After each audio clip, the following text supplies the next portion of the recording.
भोर हो गया है, अब हम लंका की ओर कूच करेंगे। मेरे वानर वीर, इस बार शत्रु को भीतर घुसकर मारेंगे। क्षमा कीजिए प्रभु, भले ही हमने कुंभकर्ण और अतिकाय का अंत कर दिया, किंतु मेघनाथ अभी जीवित है और वो शांत नहीं बैठेगा। अब और भी अधिक विष, अधिक शक्ति और अधिक साहस के साथ प्रहार करेगा। हमारी सोच से भी बड़ा प्रहार। और इस बार दशानन और मेघनाथ के हर प्रहार का लक्ष्य होंगे केवल आप प्रभु। सतर्क होना बुद्धिमानी है विभीषण, किंतु शत्रु के बल से, उनकी अगली चाल से भयभीत होकर अपने पग पीछे खींच लेना युद्ध की सबसे बड़ी भूल है। वो अपना लक्ष्य साधे, हम अपना लक्ष्य साधेंगे। वो अधर्म के पथ पर चले, हम धर्म के पथ पर आगे बढ़ते रहेंगे। मेरे वानर वीरों, अपना स्थान संभाल लो। जय श्री राम, जय श्री राम, जय श्री राम, जय श्री राम, जय श्री राम।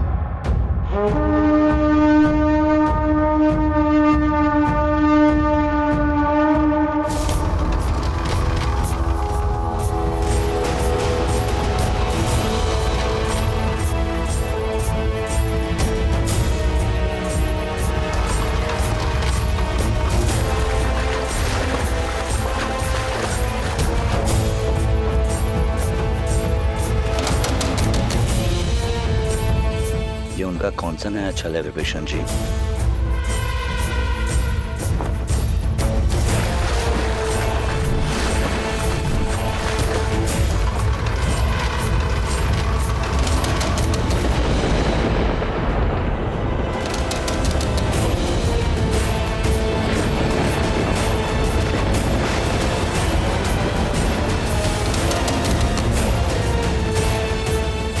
आगे बढ़ो वीरों।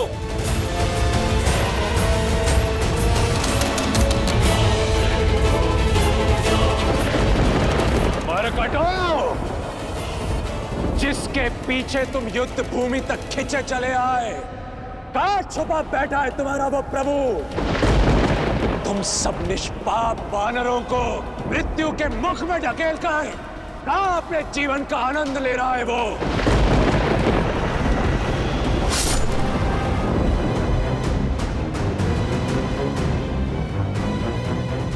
समुद्र मार्ग से आक्रमण?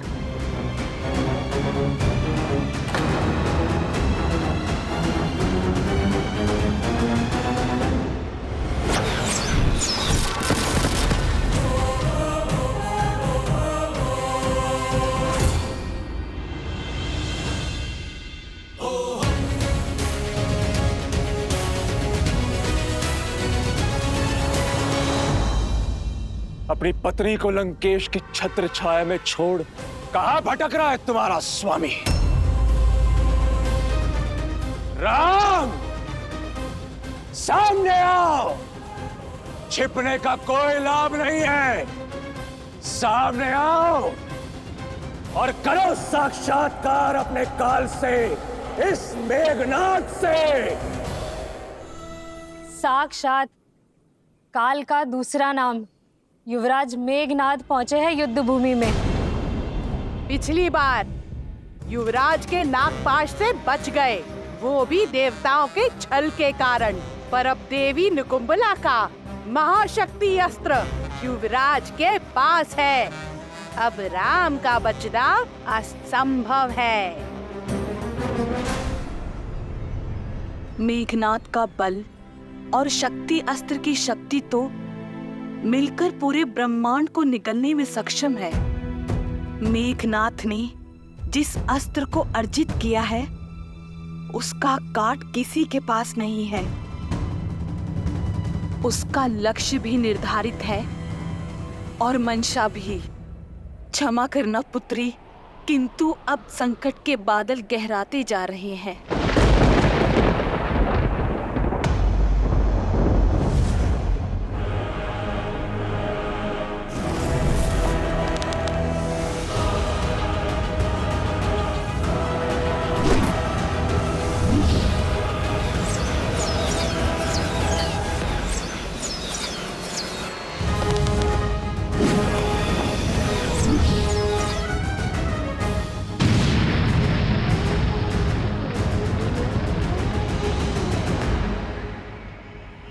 प्रभु श्री राम के इर्द गिर्द त्रिकोण युग की रचना की जाए। नहीं मित्र, ये युद्ध में आगे बढ़कर स्वयं लड़ूंगा। मित्र, आज तक आपने हमारा साहस बढ़ाया, असंभव को संभव करने का कार्य किया है। आज हमें आपको ललकारने वाले दुस्साहसी को उत्तर देने दे प्रभु। उस मेघनाथ को भी ज्ञात होना चाहिए कि श्री राम की सेना श्री राम के निकट उसे नहीं आने देगी। नहीं मित्र, नीति अनुसार भी आपकी सुरक्षा करना हमारा धर्म है। हम पुनः आप पर कोई विपत्ति नहीं आने दे सकते। हाँ प्रभु, आज्ञा दीजिए। अब छिपे कहाँ हो राम? आओ! इस निर्णायक युद्ध का निर्णय तुम्हें पुकार रहा है। कैसा रघुवंशी है ये, अपने सैनिकों की आड़ में युद्ध की पुकार को अनसुना कर रहा है। नहीं प्रभु, इस असुर का घमंड तोड़ने के लिए पहला प्रयास आप मुझे करने दीजिए। हाँ प्रभु, आज्ञा दें।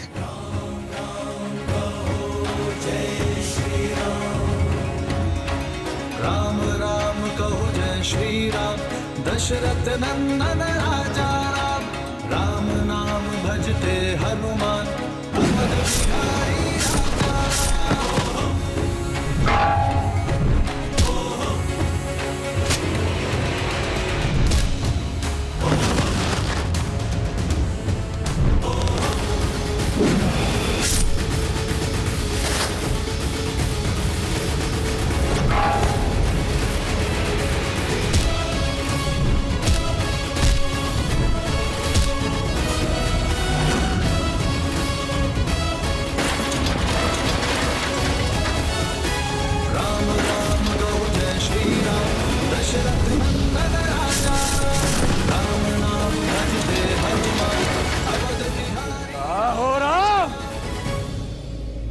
सामने आओ।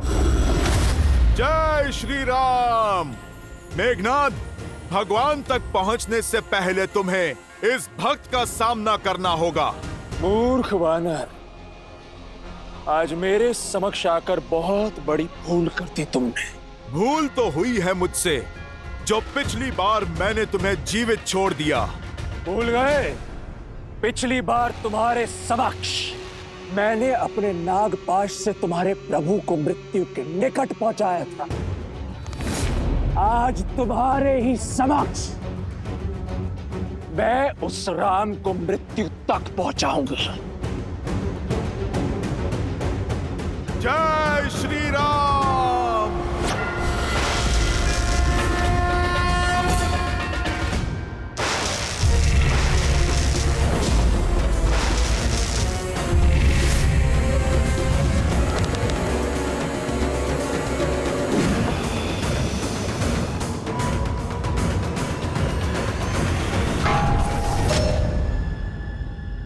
आज तुम मरकटों पर व्यर्थ करने के लिए समय नहीं है मेरे पास।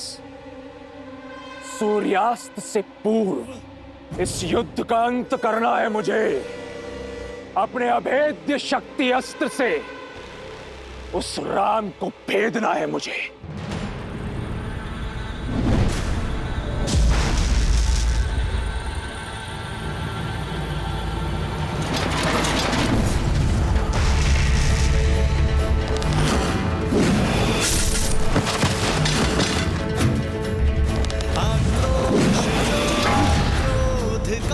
ये क्षण है प्रतिशोध का, ललकार और पुकार का।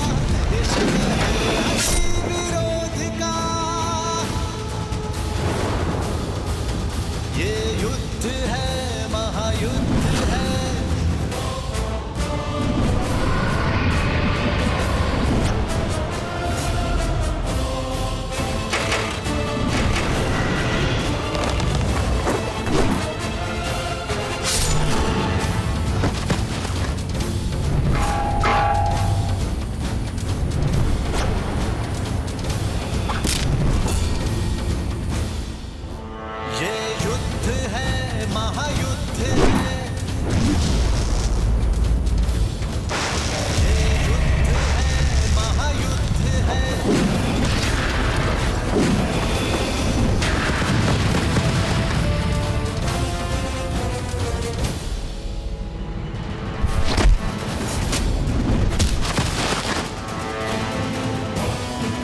रहा वनवासी का भाई, मारो।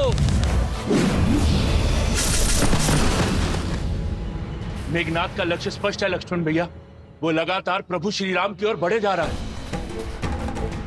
इंद्रजीत की व्याकुलता बता रही है कि उसे इस युद्ध को शीघ्र समाप्त करना है। यदि वो मेघनाथ घात लेकर उतरा है तो भैया पर होने वाले प्रत्येक प्रहार को मुझसे आकर टकराना होगा।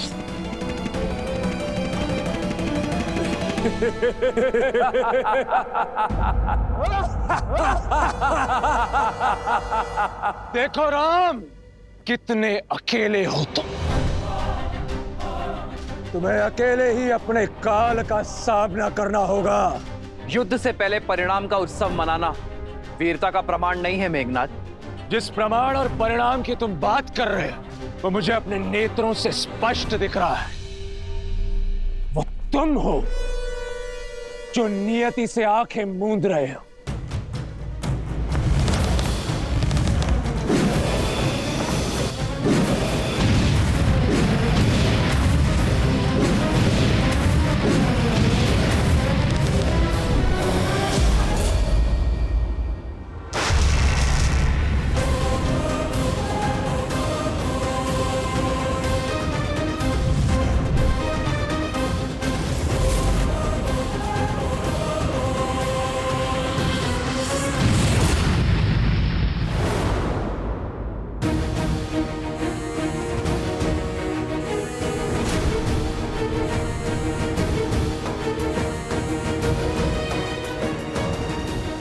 भैया, इसी दुष्ट ने हम पर नागपाश चलाया था और प्रतीक्षा के पश्चात प्रतिशोध का अवसर आया है भैया। आशा करता हूं आप ये अवसर मुझसे नहीं छीनेंगे। प्रतिशोध ही तो लेने आया हूं मैं तुम वनवासियों से। तुमने मेरे अनुज अतिकाय को मारा और इस राम ने मेरे काका श्री कुंभकर्ण के प्राण लिए। आज तुम दोनों का वध करूंगा मैं। भैया, आपके इस सेवक को आपकी आज्ञा की प्रतीक्षा है। मेरी धमनियों में बहता हुआ रक्त इस दुष्ट को मृत्यु शैया पर लेटाने के लिए व्याकुल हुआ जा रहा है। अब शीघ्रता कीजिए, मुझे आदेश दीजिए भैया। ठीक है लक्ष्मण, किंतु युद्ध में बल से अधिक धैर्य भी महत्वपूर्ण होता है, स्मरण रखना। जाओ।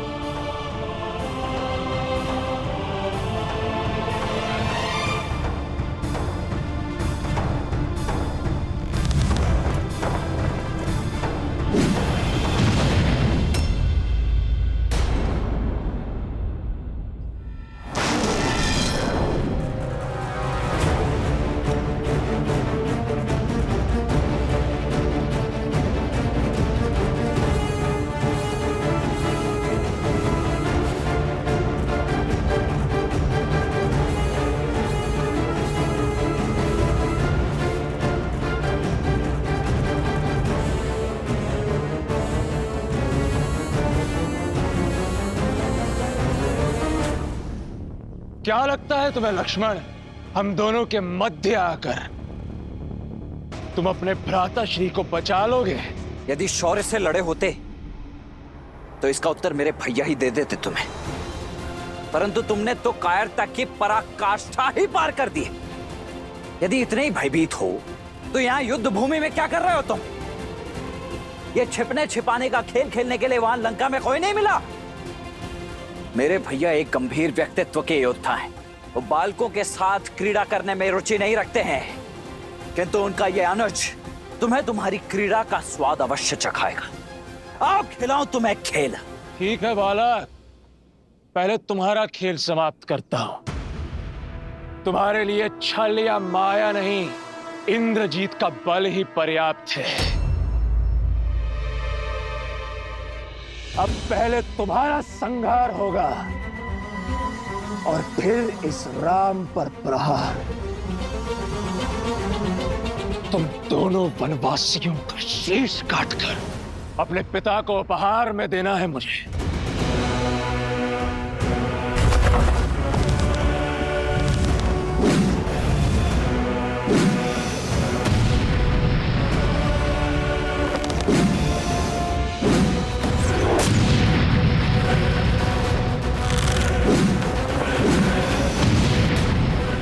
मेघनाथ, तुम्हारे पिता को ऐसे तो अनेकों उपहार भेजे हैं हमने। पहले अक्षय कुमार, फिर कुंभकर्ण, अतिकाय और अब शीघ्र ही तुम भी जाने वाले हो। एक बात बताओ, तुम्हारे पिता दशानन थकते नहीं है चिता जलाते जलाते? इस बार किसकी चिता जलेगी ये तो समय ही बताएगा बालक। सावधान।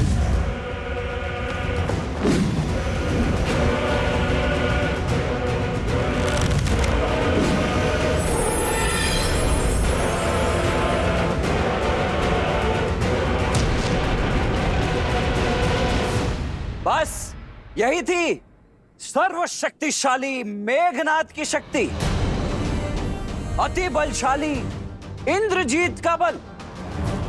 इसके तेवर दिखा रहे थे तुम मुझे। नाद केवल नाम में, प्रहार में ना शक्ति ना बल। ऐसे प्रहार करोगे तुम मेरे भैया पर?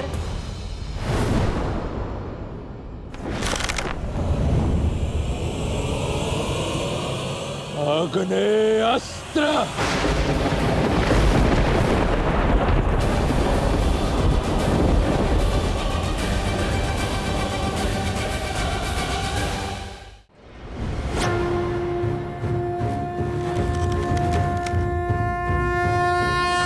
वरुणास्त्र।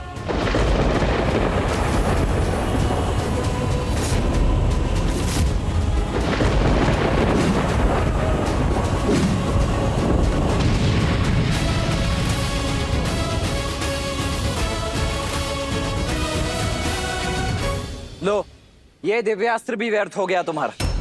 बस खेल समाप्त? या और भी कोई अस्त्र शेष हैं तुम्हारे पास? यदि कोई शक्तिशाली अस्त्र है तो वो चलाओ मेघनाथ, अन्यथा समय व्यर्थ मत करो मेरा।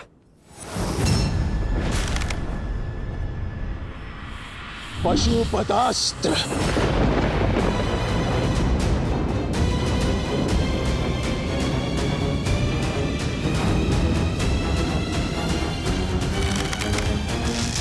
नारायणास्त्र।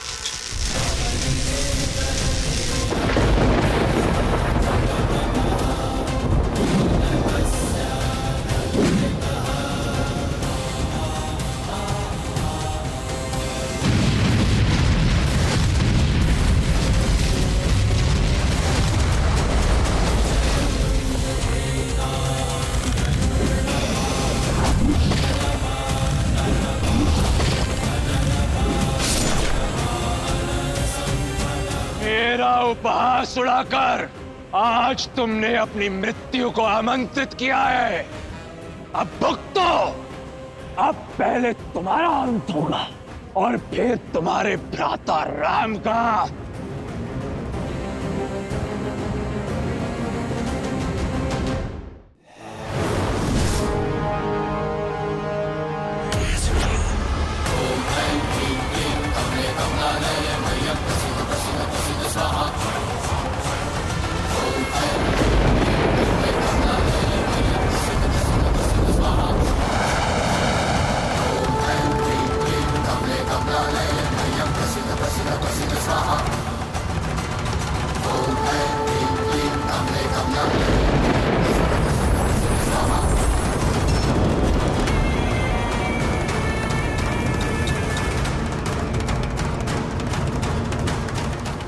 प्रभु, प्रभु अनर्थ हो गया प्रभु। प्रभु ये तो निकुंभला देवी का शक्ति अस्त्र है और इससे बचना देवताओं के लिए भी असंभव है। ये वो शक्ति अस्त्र है जिसका काट समस्त ब्रह्मांड में किसी के पास नहीं। ये इतना घातक और अमोघ है कि ऐसा कोई शस्त्र है ही नहीं जो इसका उत्तर दे सके। ये सदैव अपने लक्ष्य को भेद कर ही वापस लौटता है। आज तुम्हारा काल तुम्हारे समक्ष खड़ा है लक्ष्मण। स्मरण कर लो अपने इष्ट को। आज तुम्हारा अंत निश्चित है।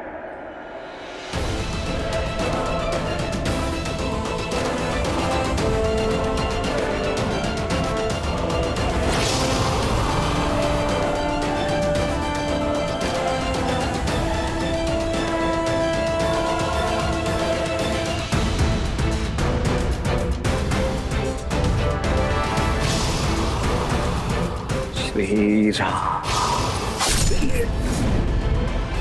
लक्ष्मण